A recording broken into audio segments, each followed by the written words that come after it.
조선 궁중비사 단종의 어머니 현덕광후권 씨의 소릉 복원에 얽힌 여러 꿈들 이야기. 단종이 죽은 후 세조의 꿈에 현덕광후가 나타나 저주의 말을 내뱉고 이후 아들인 세자가 급작스럽게 죽기에 이르자 분노한 세조는 단종의 어머니인 현덕광후권 씨의 옛 능호인 소릉을 파헤쳐 물에 띄워 보내라고 했습니다. 그 후 영남의 유생들을 중심으로 세 차례나 위호를 복위시키고자 하는 논의가 일어났는데 맨 처음 남효원이 상소에 추복할 것을 극력 청했으나 임사홍 등의 방해로 좌절되었습니다. 성종 2년 신묘 1471년에 벼슬에 있지도 않았던 남효원이 나이가 18세 때에 상소를 올려 소릉 위호를 추복시키기를 청하였다. 성종이 그 상소를 승정원에 내려보이니 도승지 임사홍은 신하가 감히 의논할 바가 못 된다는 구실로 힘써 배격하고 영상 정창소는 소릉을 폐위시킬 때 의논에 참여한 자이기에 남효원의 상소를 지나치고 적절하지 않다고 하였다. 사람들은 남효원을 가리켜 미쳤다고 평하니 남효원이 귀양살이를 했다. 동각잡기, 열야실 기술. 연산군 때에는 김일손 등이 다시 이 문제를 제기했으나 성과를 거두지 못했고 중종 7년에 소세양이 소릉을 복위하자고 아뢰었으나 성사되지 않다. 다음 해에 종묘의 벼락이 내려치자 다시 논의가 있게 되었습니다. 소릉이 폐해진 지가 계유년까지 58년 동안이었는데 인심이 원통하게 생각하여 복구되기를 바란 지가 오래되었다. 어느 날 경연검토관 소세양이 처음으로 그 주장을 하였다.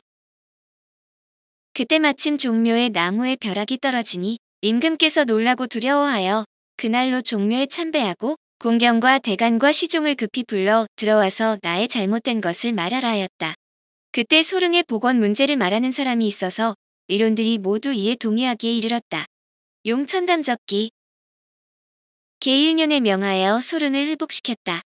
소릉을 폐한 것은 하늘의 이치를 거스르고 사람의 마음을 배반해서 귀신과 사람이 분통해한 지 오래다.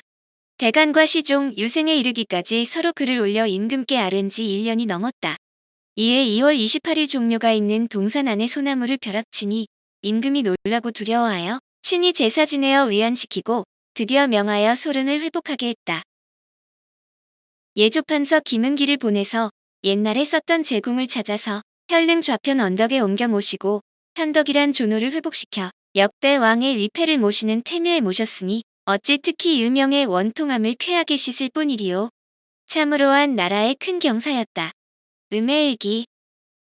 이때도 많은 논란이 있었으나 소릉 복원에 반대하던 영상 유순정이 급작스런 병으로 참여하지 못하게 되자 왕이 마침내 결정을 내렸고 이에 파헤쳐졌던 현덕광후의 관을 찾을 수 있었다고 합니다. 꿈은 상징 표상에 의해 있어 싸움에서 지는 꿈, 얻어맞거나 고중을 듣는 꿈은 현실에서 상대방으로 상징된 병화에 시달리거나 주장을 펼 수 없는 일로 실현되는데 소릉 복원에 관련된 여러 꿈 이야기가 전해집니다. 중종 임신년에 소릉 보기를 위한 회의를 특별히 베풀었는데 정승 유순정이 홀로 불가하다고 하였다. 조정에서 의논을 널리 모으던 그날 어떤 한 사람의 꿈에 해평부원군 정미수가 유정승과 씨름으로 서로 겨루다가 유정승이 지는 것을 보았다. 때는 해평부원군이 죽고 장사를 치르기 전날이었다.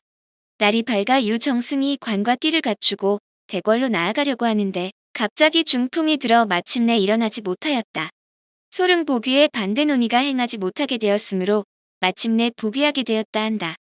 월정만필 대동야승. 권민수의 자는 숙달이며 호는 기정이다. 우리 중종대의 대간이 소릉을 회복할 것을 청원하였을 적에 권민수가 승정원에서 숙직하였다. 밤에 해평군 정미수가 영상 유순정에게 손찌검을 하며 크게 분함이 있는 듯하고 유는 매우 군색해하는 것을 꿈꾸었다. 권민수가 놀랍고 괴이하게 여겼더니 며칠 있다가 능을 회복하자는 의론이 나오매 유순정이 가장 그 의론에 난색을 보이더니 의론이 끝나자 갑자기 병이 나서 조당으로부터 내어와 드디어 일어나지 못하였다. 정미수는 소릉 현덕 황후의 외손이었다. 사람들이 이르기를 귀신이 보복하고 저승에서 보응받는 것이 이치에 어김이 없다 하더니 권민수의 꿈이 이에 이르러 바로 맞았다 하였다. 용천담적기, 해동잠록. 처음에 기정 권숙달이 은대에서 숙직하는데 꿈의 해평군 정미수와 유순정, 영의정이 서로 다투고 치면서 분함을 참지 못하였는데 영의정이 매우 궁색해하였다. 기정은 놀라고 이상하여 사람들에게 말을 하였는데 수일 후에 능을 복원하자는 논의가 나왔다. 영의정이 맨 먼저 어렵다고 하였는데 논의를 마치자 갑자기 병이 나서 당에서 수레를 타고 나와서 병이 점점 더하여 드디어 일어나지 못하였다. 그가 병들어 있을 적에 조정에서 일어나는 일을 자제에게 물으니 소릉의 일로 크게 다툰다고 대답하므로 공이 머리를 흔들며 말하기를 그 일은 끝내야 할 수 없다 하였으니 그의 고집이 이와 같았다. 의논할 때에 만약 공이 있었더라면 아마도 끝내 마음을 돌리지 못했을 것이다.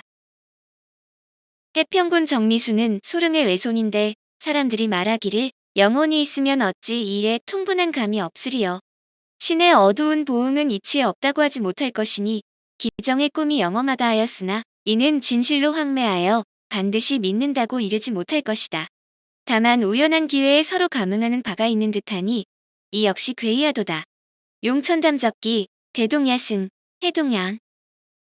이렇게 소릉을 복원하기로 했으나 이미 오래전 일이라 파헤친 관이 있는 곳을 찾을 수 없었지만 꿈의 현덕왕후 영령이 관을 찾도록 계시해 주어 찾는데 중종 8년의 문종의 현능 곁으로 이장해 이후로는 현능이라 일컬었습니다. 드디어 임금이 허락하는 명을 내려 도감을 설치하여 그 일을 감독하도록 하였다. 처음 소릉이 폐해진 뒤에 바닷가로 옮겨서 장사 지내고는 제사 지내고 수호하는 일을 폐한 지가 여러 해가 되었으므로 단지 무덤에 봉분만 있었기에 여전히 사람들이 의심하였던 것이다. 악전을 설치하고서 묘를 이장하려고 깊이 파들어갔으나 관이 보이지 않아 당황하여 어찌할 줄 몰랐다. 이날 밤 감독관이 선잠을 자는데 꿈에 휘장을 치고 안석에 기대어 왕후의 모습을 갖추고 그 옆에 2명의 시비가 모시고 있는데 감독관을 불러 위로하기를 너희들이 수고한다. 하므로 감독관이 엎드려 놀라 땀이 흘렀다. 꿈이 깬 뒤에 이상히 생각하고 다음날 아침에 두어 자 남짓 더 깊이 파니 호련 손바닥만한 오칠 조각이 삼날에 붙어 나오는 것이 보였다. 이것은 관에 두꺼운 칠이 떨어져서 올라온 것이다. 그리하여 이장하는 일을 잘 마치게 되었다. 용천담적기. 이제 제궁을 찾았으나 있는 곳을 알지 못하여 사람들로 하여금 물가에 벌려서서 진흙 나오는 곳을 모조리 파서 산모퉁이까지 갔으나 볼 수가 없었다. 어찌할 수가 없더니 강역관이 말하기를 꿈에 신인이 나타나서 다시 한 척이 넘게 파보라고 하였습니다 하여 다시 2척 정도를 파니 진흙이 나오기 시작하면서 비로소 오칠한 나무 판자가 우뚝 서 있는 것이 보였다. 이것이 제궁의 형적이므로 드디어 법무를 얻었다 한다. 음해일기. 새 능은 옛 문종의 능인 혈능의 왼편에 있는데 거리가 멀지 않고 소나무 삽목으로만 막혔다. 관을 묻은 후에 그 사이에 소나무 한 가지가 무단히 말라 죽음으로 시역 제조 장순손 등이 공인에게 배라고 명하였더니 바로 가렸던 것이 서로 트여서 2 등이 다시 막힘이 없었다. 사람들은 모두 올령이 감흥한 것이라고 하였다. 또 능을 파던 날 옛 능 주위에 맑은 해에 큰 비가 오다가 잠시 후에 그쳤으니 괴이하도다. 음해일기, 해동양. 물론 이 모든 이야기들이 야사에 기록된 것이라서 신빙성에는 의문이 들 수도 있지만 현대 사회에서도 꿈은 무수한 이야기를 낳는 밝혀지지 않은 현상이라 무시할 수만은 없을 것 같습니다. 오늘은 단종의 어머니 현덕 광후 권씨의 소릉 복원에 얽힌 여러 꿈들 이야기였습니다.